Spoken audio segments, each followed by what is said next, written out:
ভাইরা আমার, জীবনের অপরাধগুলো কেউ জানে না। স্বামীর অপরাধগুলো স্ত্রী জানে না, সন্তানের অপরাধগুলো মা বাবা জানে না, মা বাবার অপরাধগুলো সন্তান জানে না। এই পৃথিবীর চরম বাস্তবতা। সন্তানের অপরাধ যদি বাবা জানতো, মা জানতো, তাহলে সন্তানকে বাসায় থাকতে দিত না, বের করে দিত। এই পৃথিবীর চরম বাস্তবতা। স্ত্রী যদি স্বামীর অপরাধগুলো জানতো, স্বামীকে ঘরে ঢুকতে দিত না। যদি এলাকার লোকজন আমার অপরাধ সম্বন্ধে জানতো, এলাকাতে থাকতে দিত না। এই যে আমরা অপরাধ করেছি, আমরা অপরাধী হয়ে আছি। আজকে অপরাধী আমরা সবাই, কেউ গুনাহ থেকে দূরে নয়, আমরা সবাই গুনাহগার। আল্লাহ রাব্বুল আলামিন আদর করে ডেকে ডেকে বলে, ওগো আমার বান্দা,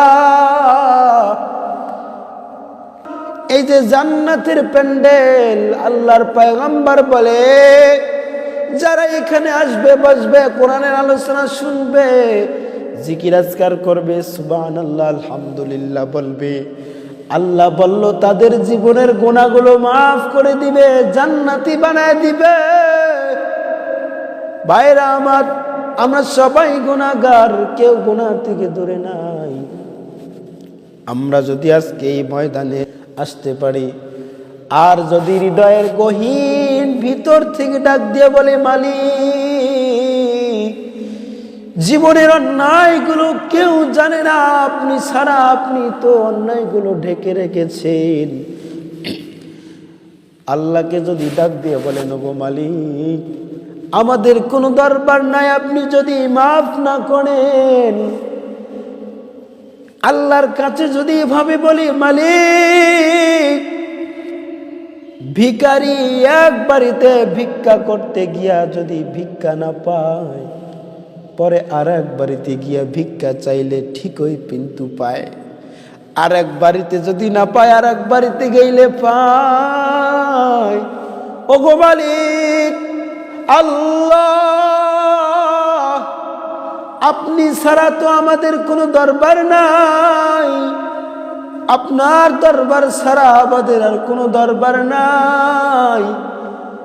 যদি এভাবে বলতে পারেন, আমার মনে হয় আল্লাহ তাআলা নিশ্চয়ই তোমাদেরকে ক্ষমা করে দিবেন, আমাদেরকে ক্ষমা করে দিবেন। ভাইরা আমার, আল্লাহ রাব্বুল আলামিন বড় আদর করে ডাক দিয়ে বলে, বান্দারে, তুমি গুনাহ করেছ, অপরাধ করেছ। তোমার গুনাহ যদি হয় দুনিয়ার সমান, তোমার গুনাহ যদি হয় আকাশ পরিমাণ, পাহাড় পরিমাণ, আমার রহমত হলো আসমান পরিমাণ। তোমার গুনাহ যদি হয় আসমান সম পরিমাণ, আমার আল্লাহর রহমত হচ্ছে আরশ পরিমাণ। ভাইরা আমার, আল্লাহ ডাক দিয়ে বলে, কুল ইয়া ইবাদিয়াল্লাযীনা আসরাফু আলা আনফুসিহিম লা তাকনাতু মির রাহমাতিল্লাহ ইন্নাল্লাহা ইয়াগফিরুয যুনুবা জামিআ ইন্নাহু হুয়াল গফুরুর রাহিম। বড় আদর করে ডাক দিয়ে বলে, বান্দারে, তুমি গুনাহ করেছো, আমার কাছে যদি আসি ডাক দিতে পারো, আর বলো তওবা করো, মালিক অন্যায় করেছি, মাফ করে দাও, আমি আল্লাহ তোমার সঙ্গে সঙ্গে গুনাহগুলো মাফ করে দিব। দুনিয়ার মানুষে প্রথমে একবার চাবেন, মানুষের কাছ থেকে একবার চাবেন, দিবে, দ্বিতীয়বার চাবে, দিবেন, কিন্তু মন বেজার। তৃতীয়বার চাবেন, দিবে, রাগান্বিত ভাষা হয়ে বলবে। কিন্তু চতুর্থবার যদি চান, চতুর্থবার ছেলে বলবে, তোমার স্বভাব খারাপ, অনেক বাজে বাজে মন্তব্য করবে, বাজে বাজে ভাষা দিয়ে আমাদেরকে বকাবকি করবে। কিন্তু আল্লাহর দরবারে গিয়ে যদি আমরা চাই, যতবার চাবো, আল্লাহ তাআলা ফিরিয়ে দিবেন না, আল্লাহ তাআলা মাফ করে দিবেন। ওমর ইবনুল খাত্তাব রাদিয়াল্লাহু তাআলা আনহু মানুষদেরকে উদ্দেশ্য করে বলে, ওগো মানুষেরা শুনে নাও, আল্লাহর প্রতি আমার এত বড় আস্থা আছে, আমার এতটুকু আস্থা আছে, আল্লাহর প্রতি আমার এই ভরসাটুকু আছে, আল্লাহ তাআলা যদি দুনিয়ার সমস্ত মানুষগুলোকে হিসাব করে করে জাহান্নাম অথবা জান্নাতে দেয়, আর যদি একটা মানুষকে বেহিসাব,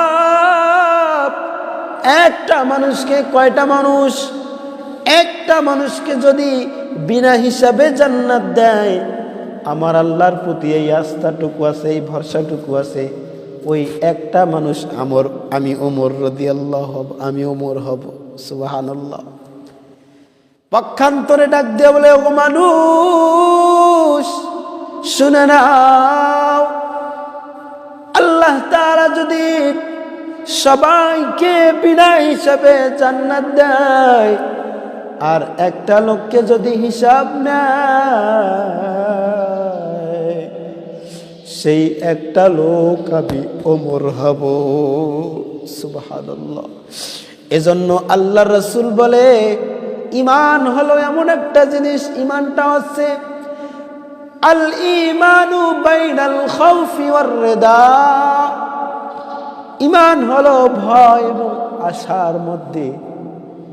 আমরা যদি আল্লাহর কাছে ডাক দিয়ে বলি, মালিক মাফ করে দাও, যত অন্যায় করেছি আল্লাহ ক্ষমা করবেন, কিন্তু আমাদেরকে এটাও মনে রাখতে হবে আল্লাহ বড় ভয়ঙ্কর, লিল্লাহিল ওয়াহিদিল কাহ্হার।